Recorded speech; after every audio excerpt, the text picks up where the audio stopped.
Welcome to this episode on possibilities and challenges observing 3I Atlas in infrared using amateur astronomy equipment.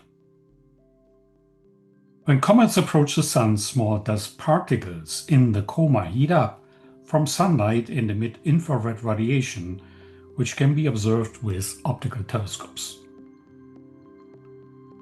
Cooled monochrome cameras and infrared filters are required to detect the near-infrared signals between 700 and 1000 nanometers. This is also the case for 3I Atlas, since spectroscopic profiles like the black line in this publication have indicated the presence of infrared emission, which is on a slope. So let's give it a try. My first imaging was done on August 22nd, 2025, with the target about 20 degrees above the horizon. Visual brightness was reported to be of magnitude 16.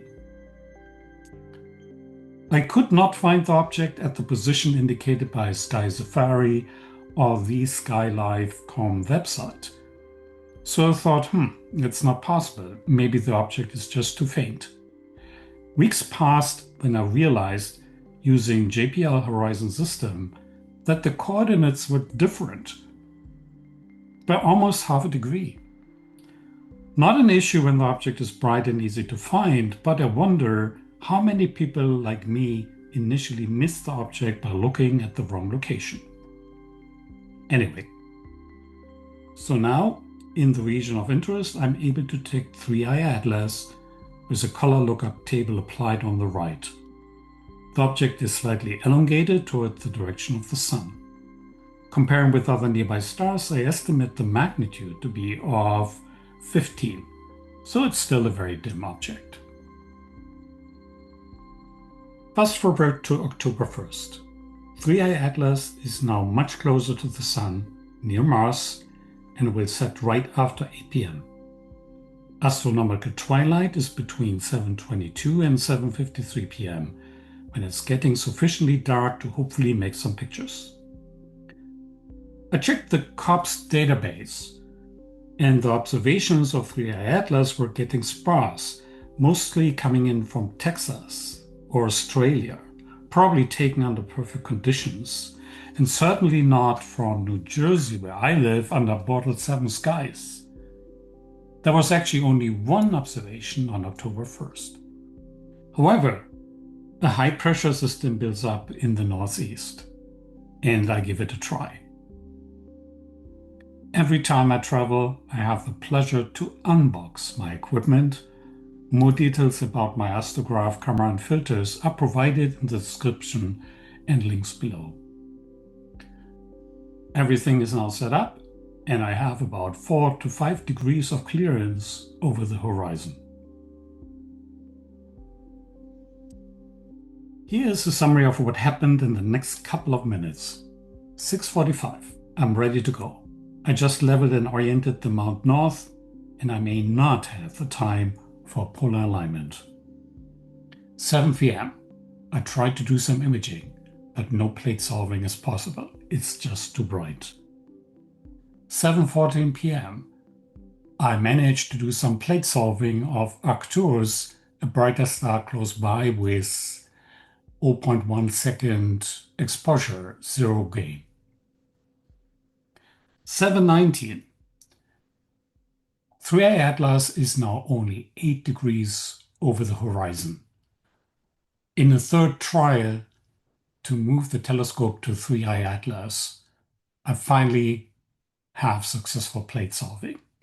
At 7:20, I'm doing the first sequence, gain 0, 10 subs of 5 seconds each. I notice a very strong drift between images due to the lack of alignment. 7:32 p.m. Again, I correct the position. I run the second sequence, now with gain 50, 20 images, 3 seconds each. 3I Atlas is only 6 degrees over the horizon. 7:38.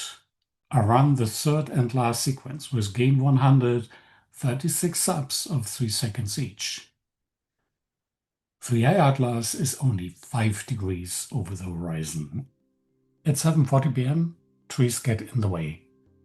That's it for tonight. So the big question, was I successful? What followed were several days of challenging analysis. Because no alignment, there was a tremendous drift between images. The background changed very dynamically from image to image.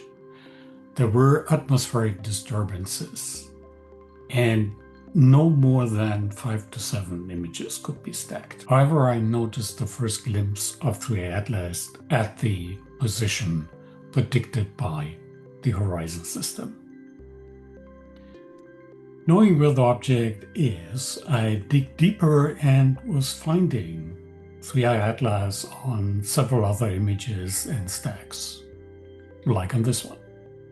I've indicated the orientation and the movement of 3I Atlas towards the sun. To make an estimate of the brightness of 3I Atlas, I did plate solve and annotated the image. So all these little stars have a magnitude of 13, and I think that is also my estimate of the infrared signal from 3I Atlas. This was one of the last terrestrial sightings of 3I Atlas before perihelion. Conclusions.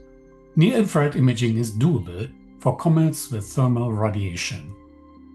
Near-infrared is particularly suitable for observations close to the horizon, as reddish light is less scattered dusk or dawn.